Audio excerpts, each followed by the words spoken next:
Hey, everybody, welcome to Training with Kayce, and I'm your host, Kayce Cover.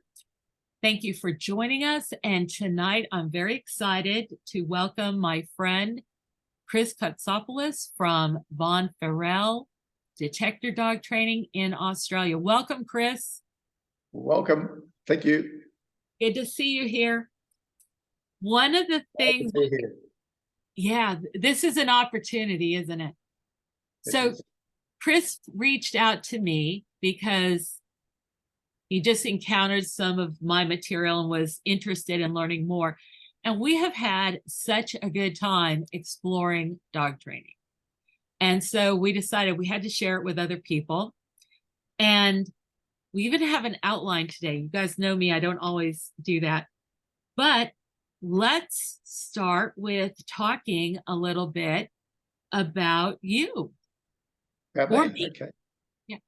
We said I'd go first, didn't we? Okay. Easy. They all know who I am, so I'll just do it really fast. Okay, so I'm an exotic animal trainer, and I've worked with a lot of different species, 129 the last time I count. And now I mostly train trainers. I'm still a student of the game. I'm always trying to learn and understand more.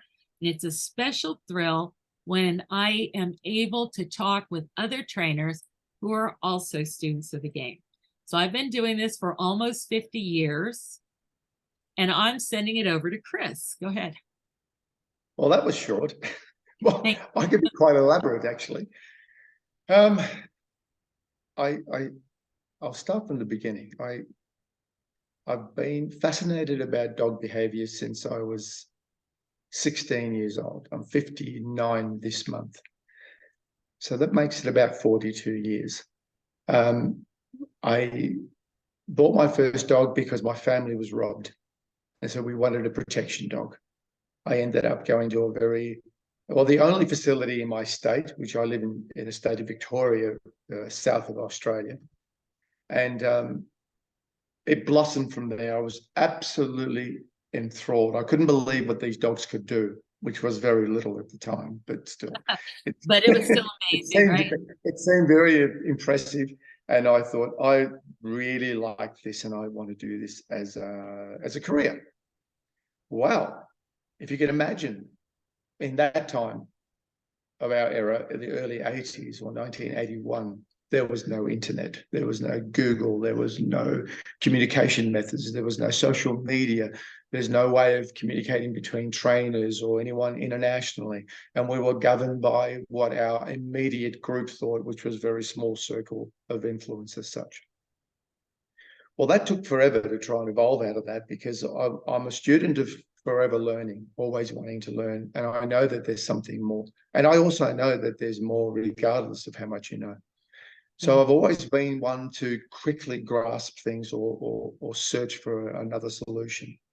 And through our career, there were notable people that came out from Germany, and particularly in my world being the protection, trucking, obedience dog world, IGP competition, police dog training, security dog training, which doesn't interest me that much at all. But and in fact, the more I understand things, the more I realize that it's a man-made construct. I don't even agree with it, but that's a different conversation. So that evolved into wanting to do this permanently.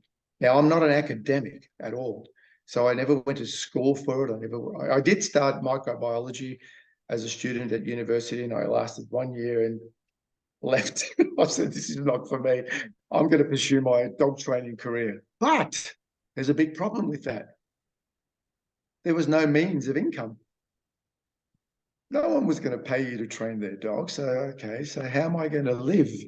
And so I had to do all these odd jobs that sort of compensated me for trying to keep up this career of dog training. And then it just kept growing and growing and grew into something that was quite amazing. We had to have multiple hats on. We had our dog trainer's hat on. I then become a breeder. I didn't know anything, but I became a breeder of trying to improve on what we had. But then again, you realize that if you don't have your commercial skills on, you'll quickly go broke, which I almost did 4 times. Oh, boy, And that's my accountant says to me, Kris, if you don't wake up and understand that there's a commercial component to anything in life, just because you love what you do doesn't mean it's going to grow on trees. It just doesn't happen. You need to think in both worlds. And I said, golly Moses. So that, and I despise the business world. And I don't know why. I think it was part of my upbringing, but I quickly converted to sort of understanding it from a commercial component. And so we try to develop what we love doing and develop a commercial entity. And it grew rapidly to a point where we were known as Australian dog training.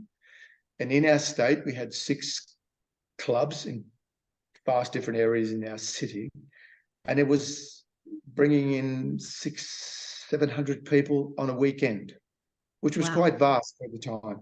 And so we had 18 trainers and they were scattered all over the city. And that went on very, very well. And when we started counting these dogs as to how many dogs we actually trained, it grew into about 12,000 dogs for that period, which was about a 6-7 year period. And then suddenly the government came in, and I don't know if you know, but this state has what's called the Dangerous Dog Act, and it completely shut everything down in one night. Yeah. So they closed us down pretty much rather immediately. And then we become a little bit more innovative and creative. And all these types of environmental stresses tend to create innovation if you're thinking about it properly. And it wasn't enough. And so we then started, I was always involved in security manpower. So that created a billable income. And then we thought, you know what? The USA has always led and been the frontier of detector dogs. And we've never had that capacity in our country. So we started Detector Dogs Australia. And as a consequence, it took 4 to 5 years to get it working, but now we do all the government's work in my state. So all those huge arenas, Melbourne Cricket Ground, the football, the entertainment industry. So everything that you see there with our dogs walking around, that's us doing the searching, which we're very proud of and pleased, particularly working at that level because you're working with very strict requirements. And so that developed another income stream. And so on top of that, I've always wanted to optimize my dog's health. And I was not very fond of the current commercial foods. And so I found one of the leading performance nutritionalists who developed a brand of food for us. And because I care about the genes, I care about the training methodology and the mind state of these animals and their emotional state, I also care about their health. And it's one permanent loop, a positive or negative loop. So he made some very, very interesting food for us, and it works very, very well. And it's grown exponentially without any marketing, incidentally. I'm very proud of that too. We've just had one Facebook page and a website, and that's it. And it's all over the country, and it's doing very well, and we get very, very good reviews on it. Of course, you can't make everyone happy. Yeah. I was thinking maybe well, not every dog happy. We can't get to about 5% of these dogs that have genetic dispositions that just doesn't tolerate any food. Yeah. Yeah. So and I've done workshops and training, and people have sort of asked for some assistance globally, and I love doing that. I love teaching, absolutely love teaching, particularly my perception of the world. But I'm always looking at growing and developing. I've always been that. My wife says to me, Kris, what the hell is wrong with you? How much do you want to learn? Well, I never stop learning, and I can't stop learning. I can't stop learning. I just find everything fascinating, everything. And so that's a problem in maintaining focus, I guess, for me. But I think once you get to a point where you really are rather competent, I wouldn't call myself a damn expert, but competent, I think that we can pass that on. Well, they say that in business, if you need to work on your business, not in your business. And once you figure out how to do that, it makes you more available for taking your business forward. Correct. Well, that's if you want to take your business forward, and we are happy where we're at. So Yeah. I'll, Well, I'll, I guess, or to take yourself forward. correct. I Yeah. do think And that's always a challenge, and always an exciting, I see it as an exciting growth pattern. So, so that brings me to today, and I've chopped away at all the incidentals in life that I don't need and don't want, that are just a constant distraction, and we don't need the income to that level. And so I just sort of narrowed it down to now back to playing with my dogs, You've which is evolved. what I've always wanted to do, but I could never do it on a full-time basis because I was going to starve to death. You know, that's really funny because my father died and had a near-death experience. And when he came back, he was talking to me and Yeah. he said, you know what I finally learned? So here's this man that had done so many things. He was in Vietnam, he flew planes, he had, you know, he was a very successful businessman, all this different stuff. And he goes, I finally realized that all I needed to be happy was what I had when I was 10 years old. Exactly. And I said, yeah. He goes, you know, the thing that's crazy about you? And I'm like, only one? And he said, you've always known that. Yeah. I've always lived. In fact, I even identified it's like before you hit puberty, Yeah. you're proficient enough that you're really learning all these skills and all this knowledge, and the whole world is adventure ahead of you. Yes. And you don't have any conflicts of interest. Yes. You're not concerned with lust, power, addiction. And so somehow I always wanted to, you know, get back there to, you know, you can be every place, but to learn to also be that place still is, I Yes. agree. That's a really important thing. Yeah. And that brings me to this place where we're rather content with what we have and what we do and where I'm at. And I'm fine-tuning my life skills and my relationships. Yeah. Yeah. That's good. Especially with my animals. Yeah. I hope that's enough. Yeah, that's excellent. And in your different things that you're doing, these are all complex applications with dogs. Whether you're doing competition for IPO, and what did you call it? You have an Well, the new name is IGP. IGP, okay. And doing the detection dog work. This is all complicated stuff. And people that are in the business have told me that dogs are only good on duty for like 20 minutes. Do you find that to be true? No. A lot of it depends on obviously their personal stamina, but their view of the world. And when the only limitation is their energy levels, which I try to circumvent with quality nutrition. Yeah. And then their physical makeup, how they feel physically, because if they're exercising and they're just getting fitter and fitter, they can go longer and better. Traditionally, when we were training, as we were originally taught, it was the case. They would have an issue around 15, 20 minutes because they were fatigued.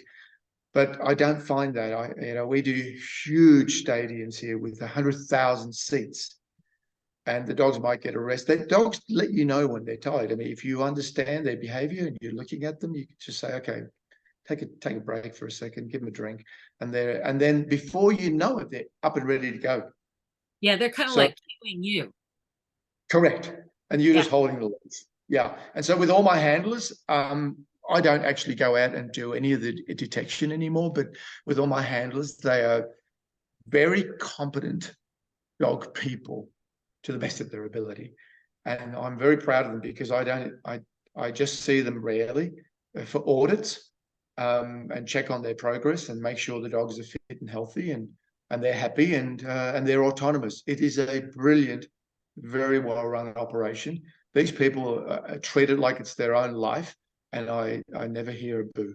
It's just fantastic. So I they was love very their impressed people. to see them operate. We should have queued that up. Can you get to that video? I don't even know how I could queue it up. It would be laborious for me. Are you talking about Okay, the all right. on I'll media? I'll see if I can find it. So keep sharing where you are now, and I'll find your video. Okay. So where are we now? Well, I'm toning down my breeding program because I'm isolating particular combinations purely from a selfish perspective now. And secondly, I'm pushing my boundaries as to the capability of our animals and what we could achieve in training. And so hence our discussion. And I'm looking at those tiny little things which seem insignificant, but I think are the most appropriate and most important. The devil is actually in the details. In the detail. Yeah, absolutely in the detail. So timing, relationship with your animal, that's a completely different thing that a lot of working dog people don't have in the appropriate way. And that's yet to be discussed and discovered, in our conversation. So that's another topic I'd love to talk about. My environment here doesn't lend itself that I can bring a dog into the house willy-nilly. I've got to create particular environments for it to manage it because, we've got a 3-story home and these buggers are liable to jump off the balcony and kill themselves. You know what? I have literally had that happen where somebody came out on their 2nd-story balcony with their 2 Rottweilers, and the Rottweilers jump right down. Fortunately, they like the looks of me. God. Yeah, fortunately for them too, right? Yeah. So, it works, but there's always room for improvement. I gather so. I'm looking fine-tuning our life. Go ahead. If you want to find the Detector dogs, if you just put Detector Dogs Australia and MCG or something like that, MCG. Okay, let me try that because I found your website and not the particular. Yeah, well, it's on the website actually. Yeah, it's on the website. Yeah, so front page. There's videos on the front page. Here, this might be you guys. No, that's good. It was a nation. There it is. Okay, hold on. Okay, so I really enjoyed watching this video. You did? Yep. And for reasons that we'll comment on as we watch it. Okay, Kris. Oh my God, that's an old one. That's an old interview about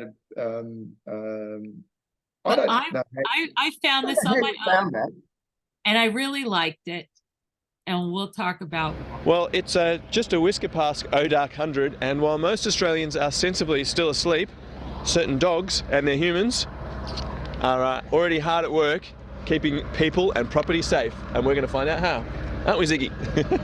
Well, if you've been following the show for a little while, you might remember Kris Kotsopoulos, who is a breeder of German Shepherds, among other things, but he's also the man behind this Detector dog operation. How'd you get into this, Kris? Well, Steve, it's part of a natural progress from the dog world, I guess, and we found there was a niche market in the country and it was missing and no one's really doing it, and so I thought we'd take it up about 5 years ago, or 7 years ago now. Excellent. And well, it proves that you're not a breed snob anyway, for one thing. No, definitely not. When it comes to this type of work, we can pretty much take on any breed. And you've got basically second-hand dogs doing a lot of this work, yeah, we do. Yeah, rather than dogs that you've designed for the job. Absolutely, and as long as the dog has the instincts for it, I mean, the team does a wonderful job in preparing the animals for the work, and we get the dogs quite functional. Now, you've got quite a team of handlers out here. Quite a good team. Where do you find these people, and what sort of attributes do they need to have? Well, being in the dog world, we get exposed to a lot of people who are keen to be a dog handler, and so when we get those sort of people coming through, we scrutinise them quite intensely, and they've got quite a huge protocol to follow. Once they sort of adhere to that and are quite capable, and we employ them based on those handler skills and handler capabilities, and as long as they meet our criteria, Which are which top is quite, secret, which right? is top secret, and it's quite stringent. Yep. Well, Pauline is the head of the canine unit with Detector Dogs Australia. Pauline, what is going on here? We're doing a morning sweep for all the vehicles that are coming into the port. It's one of their security procedures that they've asked us to come down and conduct. Yep. And we work with a dog and handler team. What I mean by that is we have a dog and a handler. We have a what we call the hand search, and they come in and make sure that the dog is kept safe. So there's actually a team of also 2 people and a dog? Yes. Yeah, okay. What are you actually checking for? We're an explosives detection team. Okay. So that is our role down here. All right. There is a couple of other dog units that work down here doing other things. Right. So that's our main role. Well, Holly is one of the handlers, and this here is Ziggy. Holly, Ziggy's got a pretty interesting story, hasn't he? Yes, he has. Bought by a family from a pet shop, and they were assured that he would be a beagle. And as we can see, he's a lot bigger than the beagle, and he kept growing and growing. They ended up not being able to handle him, so they had to surrender him to a breed rescue, Beagle Rescue Victoria. And unfortunately, because he was so big, they had difficulties finding him a home. Right. So he's obviously got beagle in him. He's probably 50% beagle or more, isn't he? Yeah, he's a beagle foxhound cross. Right, and so he's got the characteristic sense of smell then? Yeah. Also, what's great about him is that being a foxhound in him, he's almost the same size as a small lab, which gives him the extra height, which makes him perfect for this job. Right, so you can't use a dog that's too small. Like a beagle would be a little on the small side for you. You can use them. We do actually have a beagle on the team, but he has to be lifted onto the high surfaces. That's cute. Yeah. Well, Tracy and Puck are another one of the teams here. Tracy, you are a team, aren't you? We are, yes. The handler and the dog are actually certified together, is that right? Yep. One handler, one dog. Right, so I can't, if I was a handler, I couldn't come along and take Puck here and start doing the thing unless we were certified together. No, you can't. Okay. No. Now, where does Puck live? Lives with me. Yep. Lives with me, yep. They, all the dogs live with their own handlers, so it helps build the bond. Sure. That's very important, obviously. Oh, then don't work if they don't like you. Yeah. Okay, well, Patty is another one of the handlers here. Patty, where's your dog? My dog's actually in the car, and my role today is as a hand search. I make sure that the dog and the handler are safe. I also make sure to keep an eye on the dog, and if there is anything that has been missed along the way, I let the handler know so that we can go back, retrace the steps, and the dog can perform its job. So the handler and the dog and the hand search all work together as a package, right? That's right, we're a unit. Right. What time do you start work? We come in probably around about half an hour before the ship actually comes in. And what we do is we come in with the dogs, we toilet out dogs, and then get set up for the rest of the day. So that could be as early as what? 3 o'clock in the morning sometimes. Ouch. Do you ever, wish you had a normal job? Absolutely not. This is the most rewarding job. How does someone go about becoming a handler for this kind of work? Well, you need to do a course first of all, just get into understanding dog behaviour, which is extremely important. Then doing a little bit of obedience, and then after that, if you're ready for it, then you need to do a course on detection. Okay, and that would be with your specific employer usually, would it? That's right. Okay. Yes. Right. So you guys all do in-house training together, yeah? Yes, we do. We practice every day. Yep. Pretty much. Now, if Nitro's going around the truck and doing his thing, how do you know when he wants to check something out a little more closely or when he thinks he's found something? We see a change in behaviour first up, and that's another reason why we have a hand search there, because if I miss it while I'm working him, they'll let me know that that's happened. And Tracy picked up on the fact that he went to the cabin a few times, and that's unusual for a dog to do that in just the normal process of screening a vehicle. So we asked the driver to just pop outside and allow the dog to go inside and just have a bit further search. So normally he'll just kind of go around once, and if he kind of shows a bit of extra interest in something, we'll just take them back over that area again and just get them to research it. Okay. And then are they trained to speak when they find something or anything like that? No, they just have a SID indication. Okay. It's called a passive alert. Yep. So I didn't realize it was that long, but that's such a fascinating piece of video, Kris. Is that hard for you to sit through that? That's 14 years ago. Really? Yeah. Actually, it says it on the bottom of that video. You'll see it in the bottom left. Yeah, I still don't see it. Yeah. 13 years. I do see it. But it's so fascinating. And I'll tell you why I loved it. You're actually getting to see these dogs work. Yeah. And not just with one person, but handler after handler. And it's very consistent. And the people are all very focused and very dedicated. And they're very consistent. So it's just like, this looks like a very good program. The fact that you can somehow motivate people to get up at 3 a.m., it's got to be something good there. Well, I'll tell you the answer to that. First and foremost, is my main question is, would you work with your dog for nothing?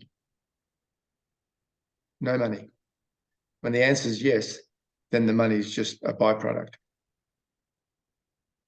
And these people are all crazy dog people who love their animals and love to work in this capacity. And so their added bonus is they are paid relatively well. Yeah.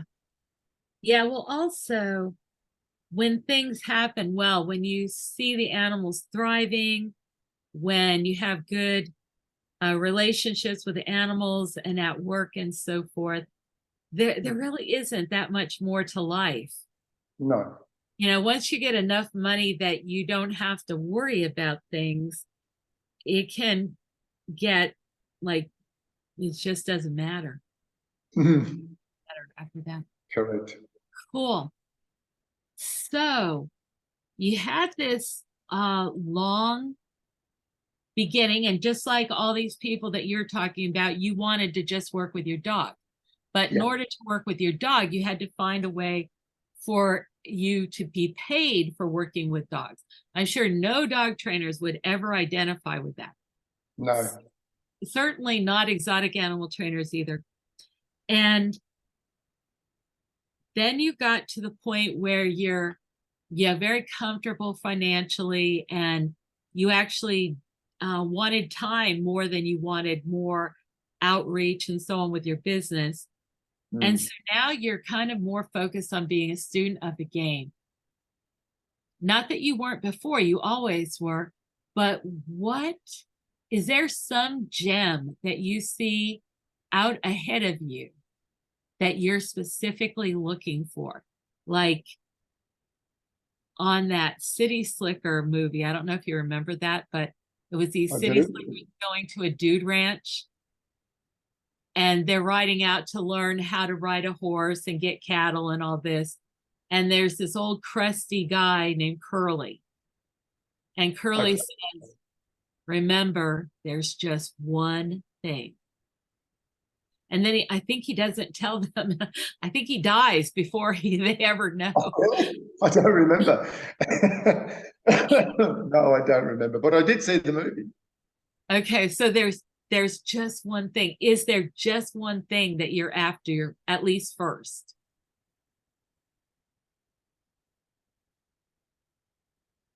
In regards to dealing with dogs, or in general?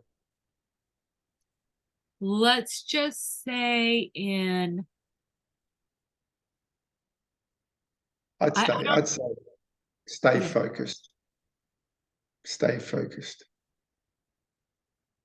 Oh, okay. So that's in general, but I guess I'm asking a slightly different question. For you, for me, at your stage right now, you've already learned to stay focused.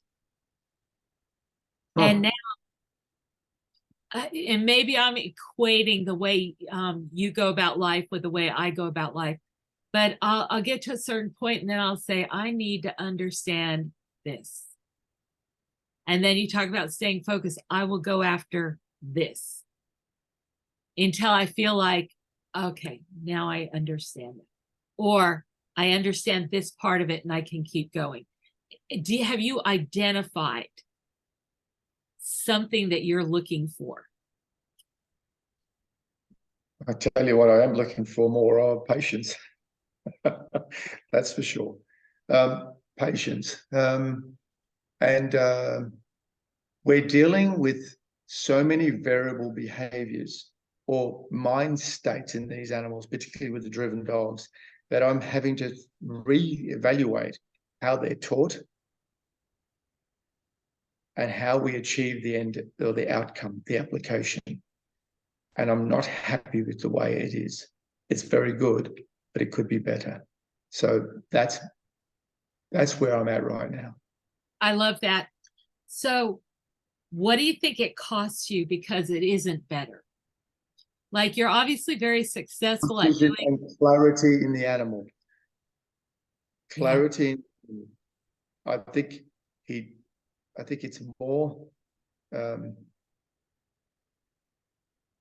conditioning and the need to do, as opposed to it wanting to do, although we do work on that. There's something missing. There's not enough. It almost comes back to clarity again, and more clarity from the animal, more precision through clarity, more understanding. I was just going to say more comprehension from the animal. Yeah, more comprehension. About the job, about the relationship, about what you're trying to accomplish, and about how to manage his own self. Yeah, because I believe this methodology or mindset of training this dog one way doesn't work for me. I believe we need to be able to come to the same outcome for an animal in a multidimensional way. And then the dog has much better clarity and understanding of the exercise and some mental freedom around it. I don't think there's enough mental freedom right now. And there's another thing that really is frustrating me, and I'm investigating it, and I think I have the solution, but we'll know in about another 6 to 8 months of investigation. I think you're aware of the world of this IGP. So you have a decoy and you have the handler and dog. And there's this enormous amount from a good animal, as we call it, with enormous drive potential to want to engage with the decoy because he finds it incredibly invigorating. But my question always is, why can't handlers get that same level of intensity with a decoy in reverse with its own handler? Yeah. There is a problem there. Now, granted, there is vibrance in the activity, there's unfamiliarity with the work, but even when there is a different vibrance. The dog is much more enthusiastic to work with the damn decoy as opposed to the handler. And there has to be a connection. And I think I know what it is, but I'm not sure yet. I'm working on it. So do you want to wait to say what it is until you get your data back? Well, I think it's the vitality that comes from the dog not knowing someone, plus the component of negative reinforcement through the harness. All this restriction causes more drive amplification, and the dog's much more frustrated, a lot more driven outwardly, not this way. And he's constantly rewarded for it or reinforced for it. The dog just shows a different type of intensity out there. We need to be able to turn that around, and the dog needs to show the same level of enthusiasm. And I think it could be used by simply using the same mechanisms that we have, like the harness restriction, or what we have, what's called a flexi pole. And we can put the dog on a device where he gets the same picture, but it's only engagement with the owner as opposed to a stranger or a decoy. So are you saying the owner would take the decoy position? Correct. Yeah. But do you think it could come from a hesitation because the owner is who you protect? Well, that's if you see the dog protection, dog per se world as protection training, and I can't stand the word. I hate it. I think it's totally inappropriate. It's just a man-made construct. But I see it as a behavior, and I see it as engaging with me, and it's no different to me playing tug and playing with a ball. But the dog is restricted, and the dog shows more vibrance and more power, and you can use different stimuli to make him more frustrated or raise the drive thresholds or levels. And so we've been doing it for about a year, and it's working. But we haven't had enough time in it to sort of bring a dog up. The whole program. The whole process, yeah. And so, and then another thing that's frustrating is be careful what you wish for. As soon as you create that level of expectation and power, then the dog becomes very difficult to manage. So you have to have all these mechanisms in place: complete calmness, good compliance, and good drive states, and then compliance, and then calmness. So the dog is able to flow into these different states in his brain so that he's manageable and he can self-control. And that's why I liked your term, this self-control. And it brings me to a point in one of your documents I read, and I forget the terminology, but I can look it up right now if I may. If you got a second. Just estimate, that would be good. Conditioned relaxation. I think that's it. We haven't been doing enough of it at all. Well, and it's not just doing it.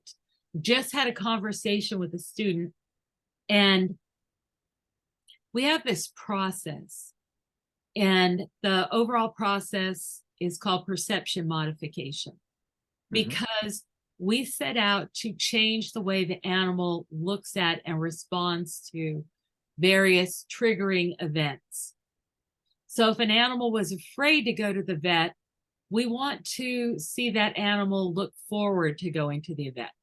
If the dog tried not to let you clip his nails, we want to see him being the first one to offer. And so it goes. So it has two phases. And the first phase is to teach the dog to master his own relaxation. And that's the conditioned relaxation. And there's 5 tools that we use to do that. Or there's 4 tools for that and 1 more tool that we use for the second part. And more importantly, there's 5 milestones that the dog has to go through. And they're actually simple. The first is they have to recognize that they have a mental state. Because all of us, including humans, we don't plan what we're going to do. We don't plan to, lose our cool and yell at somebody, or get upset at somebody, or get offended. We just act out in the moment. And yet, scientists have determined that for animals that are traumatized, or people that are traumatized by something, by some event, the most effective thing we can do to help them through that event is to simply name what is happening. Not tell them what to do about it, not lecture them on it, not tell them they have an inappropriate response, not to say it's nothing, but just to say what it is.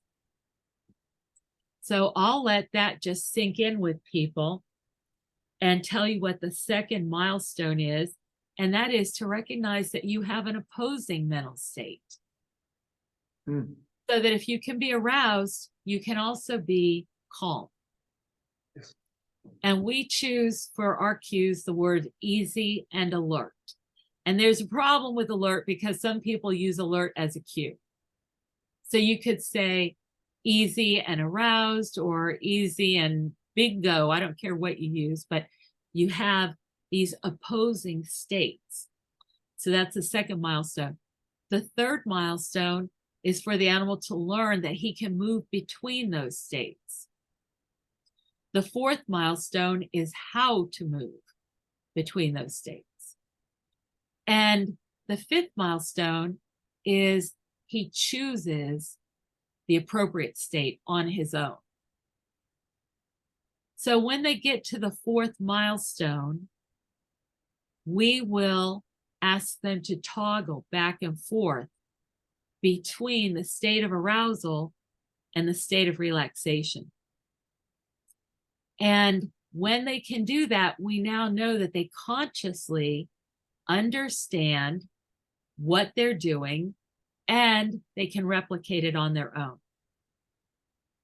And from that time on, we start negotiating with the dogs.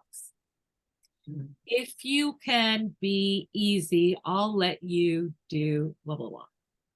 I'll go do this with you, whatever. So we actually set up pre-existing conditions. Yep. The second phase of perception modification is something called cycles. And it's a formula. And the formula is based on physiological traits of living beings. You know, there's optimal reaction times, and there's other things that if you put these into your program, it's more effective, more efficient, safer. But in this process, what we do is we'll take whatever the trigger is and break it into pieces that are so small that it's not really effectively a trigger anymore. And we will then set that up in progressive steps so that the dog can earn his way by that trigger, if you will. Yes. And in this process, the dog masters, well, before he masters himself, he seems to come to an understanding of what was happening in his head, that he was surrendering to emotions and losing his brain. Yeah, you've got all these little white fluffy dogs that come and bark their heads off to big dogs. And the first thing I say to clients is, first, get your dog a mirror. You know, because if he could see, yeah, he would just not do that. But anyway, they do it in any case.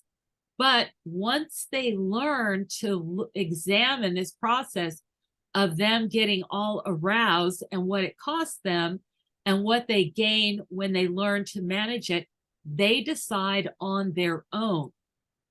And I never expected that. I never expected that.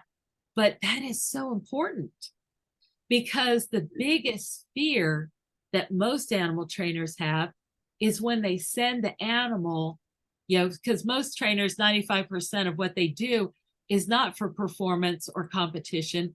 It's to fix problems that are going to get that dog out of a home. Yeah. And so they fix the problem with the dog, or as well as they can. And now they've got to send it back into the environment where this problem thrived or maybe even was created. And their success and the dog's success both depend on it. And you see trainers all the time saying, well, if they don't do their homework, blah, blah, blah, talking about clients. And it's like, well, the client never wanted to be a dog trainer. That's why they hired you. Yeah. So if you've really taught the dog, then, and you're not just managing the dog, if you have taught this dog to do this, to be this way, he needs to be self-managing.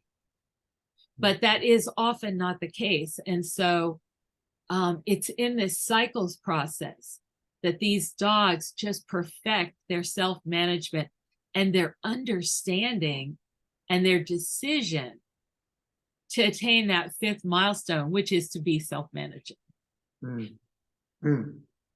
That's very interesting. That's exactly, isn't it incredible how the universe works? Because that's exactly where we're at. It's exactly what we need to know. You mean that's the place where you've arrived? Yay, it's so encouraging to see convergent evolution. Yeah, 100%. Now, how much time would you say that you generally invest trying to get past that? How much time?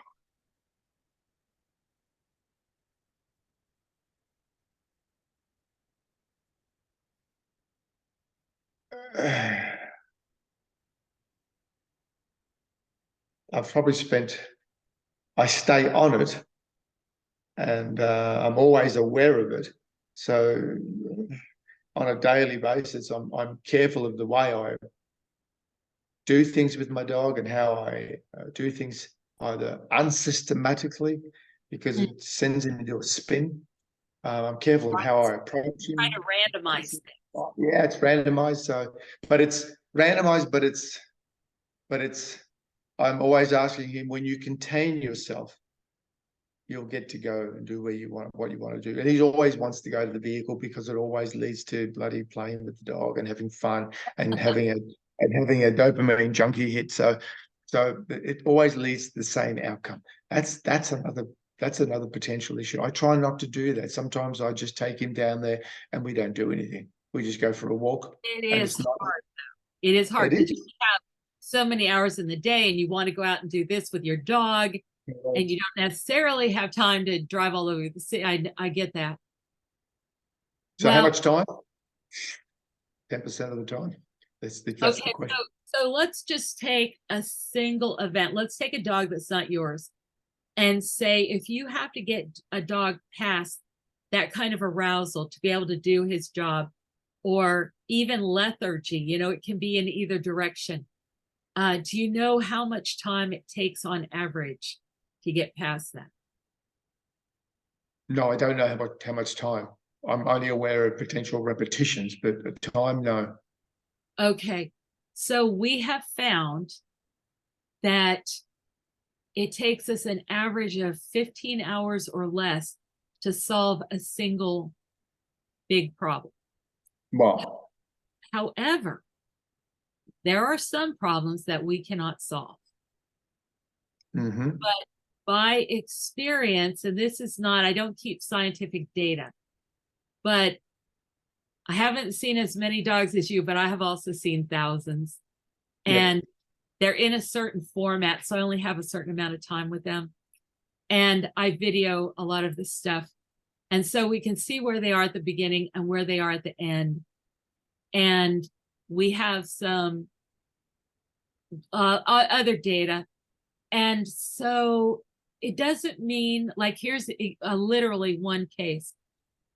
Hunting dog, really aggressive and reactive toward intact males.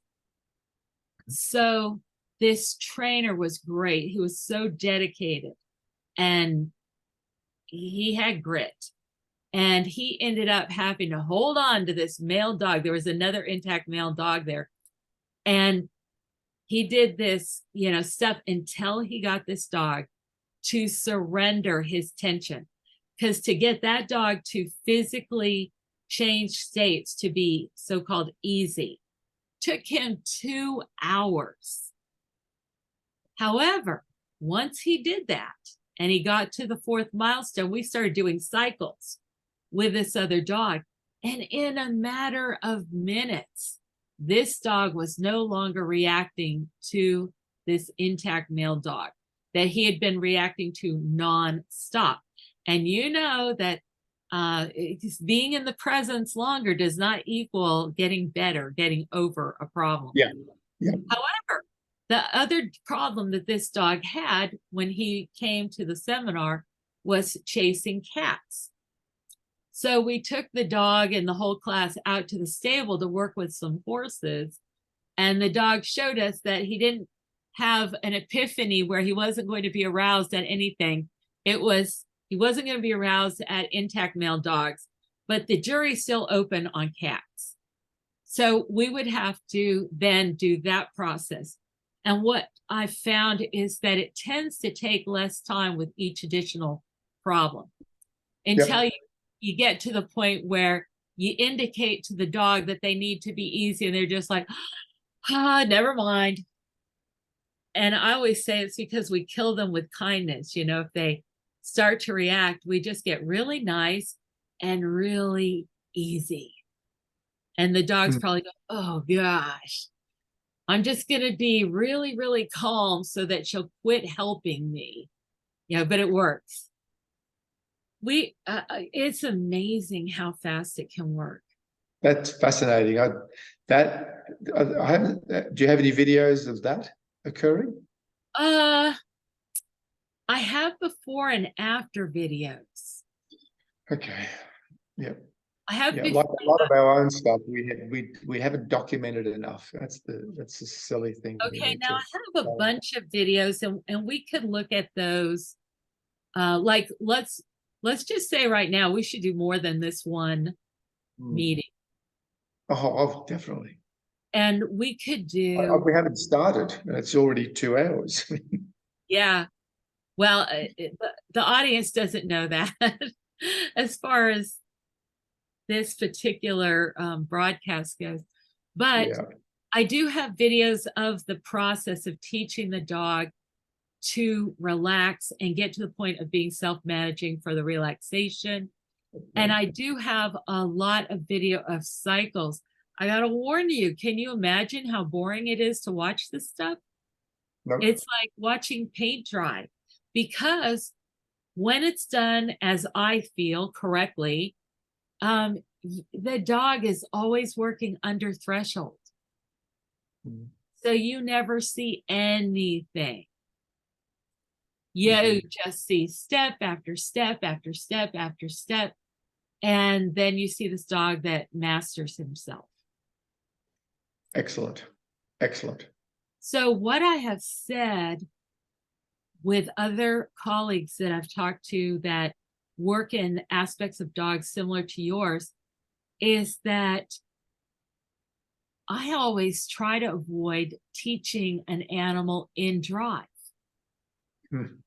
And in general, they shake their head and look at me disbelievingly. Like they want to teach in drive. They want that animal to be in drive. Doesn't work. Okay, tell me why. I agree with you, and I don't think it works well either. No, it doesn't work well. The dog's in an intoxicated state. Can't think straight. Exactly. Can't think at all. Yeah. Even there, I wish I could remember this man's name. He's an ex-Navy SEAL, and he's done a number of videos. And he says, if you do all this self-protection training or survival training, you have to know that you need to have a really simple and very tested and practiced way to save yourself. Because the instant, I don't care how proficient you are, the instant you get a bit of dopamine, you lose your ability to think, you lose your ability to remember, and you lose your fine motor skills. And I'll add to that, you can lose your ability to react entirely. Yeah. Maybe he doesn't because he already has combat training, but my father taught us all this hand-to-hand combat stuff when he came back from Vietnam. And somebody broke into my apartment in Boston, and they're headed straight to me, and they walked through the perfect position for me to break their kneecap, and I could not move. However, in my early training, I had decided that I would always yell, but I was afraid if I yelled at a high pitch, like most women would, that no sound would come out because I don't have a very high voice. So I decided to yell really low. And this guy is literally trying to like strangle me or smother me. And I'm sounding like a foghorn.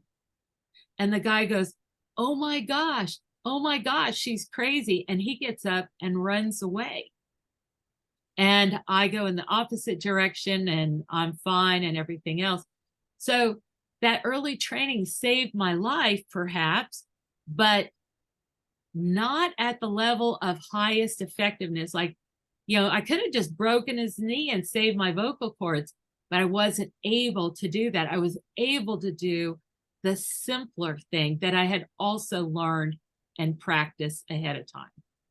Yep. Makes sense. Yeah. So fascinating. And I would say that with what I do, I get really good compliance 93% of the time.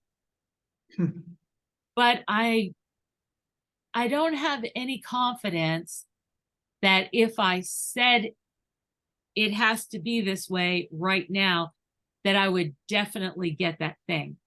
You know, I guess in my world, I actually only enforce 4 things.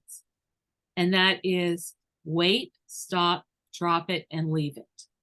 Yep. Leave it. Drop it. And those things it's a no question. But if I say, could you please come perform for the President of the United States? They might say no. And in our particular paradigm, I would try to entertain the president myself. Probably telling him other stories about, yeah.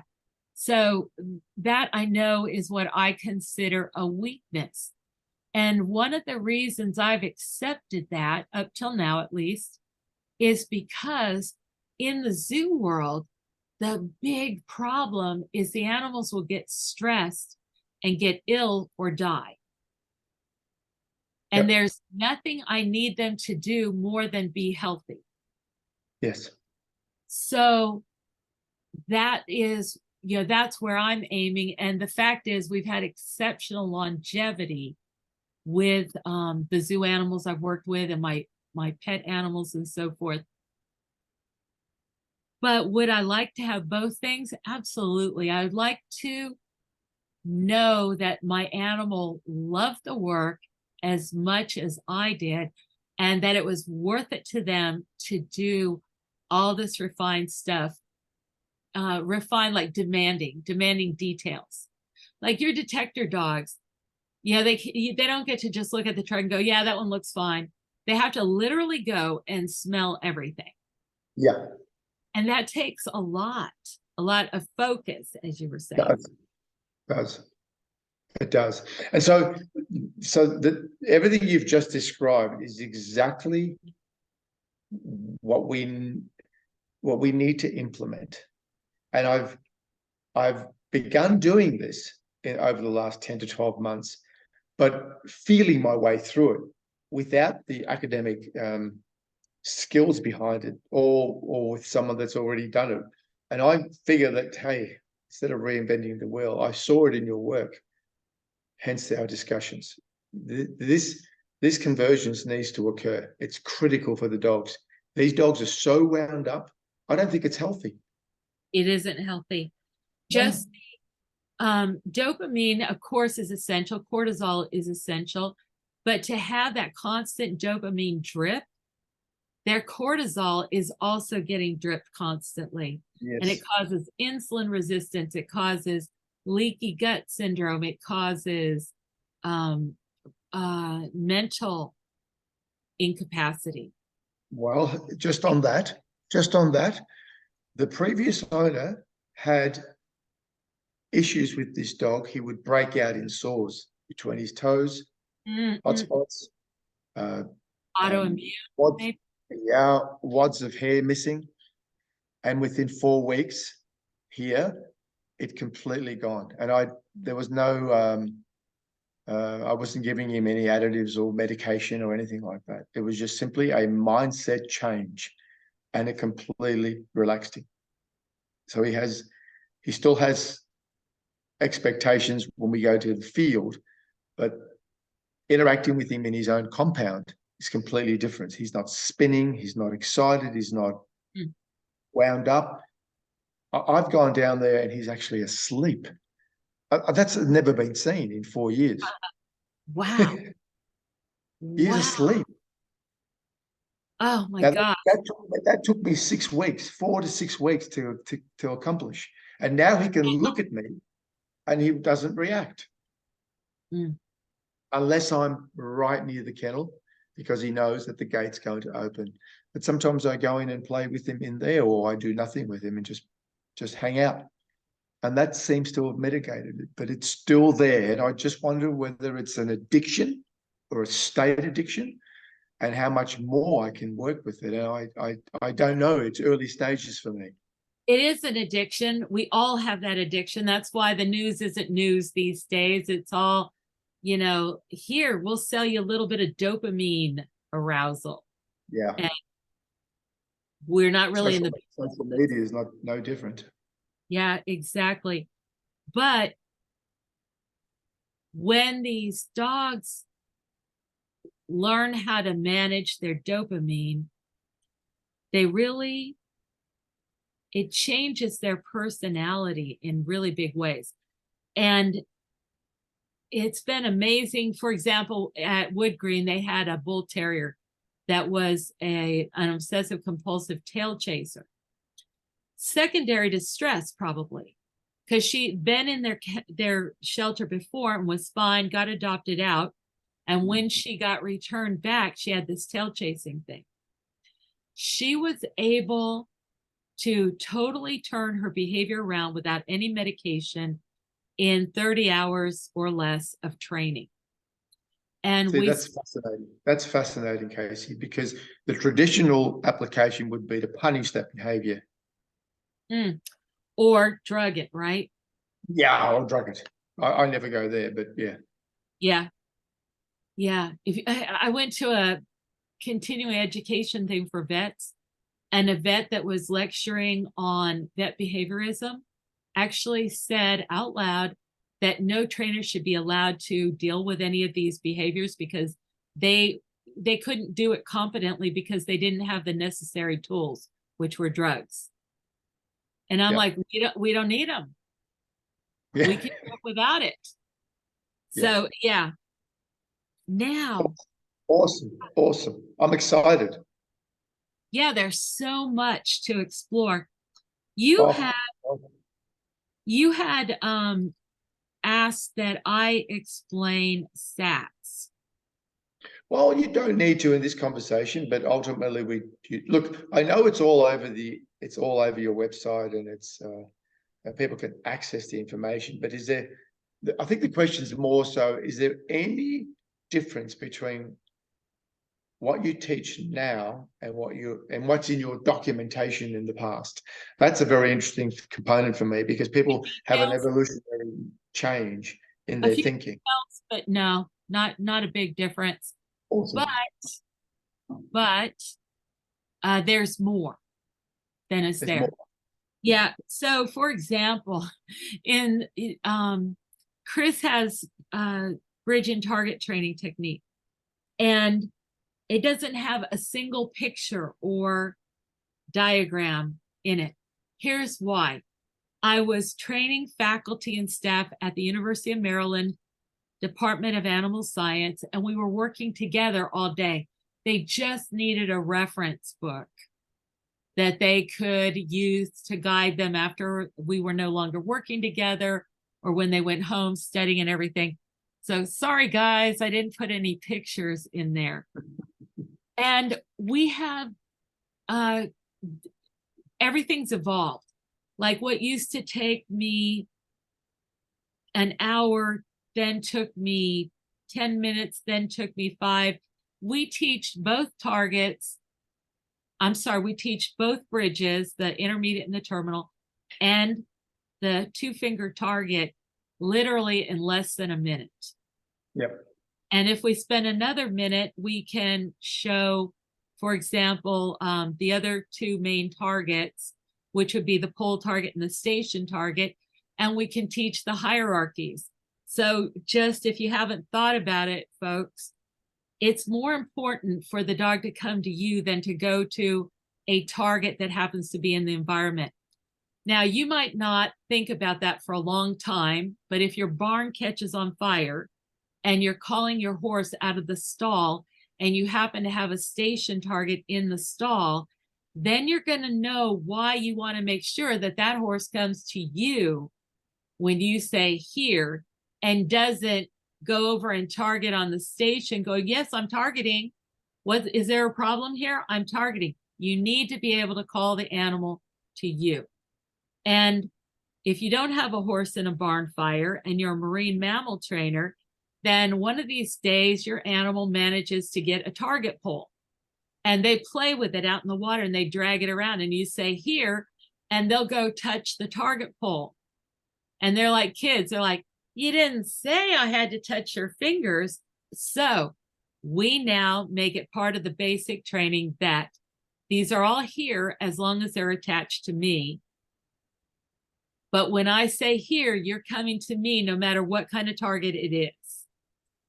So, but that whole concept only takes 2 minutes to teach.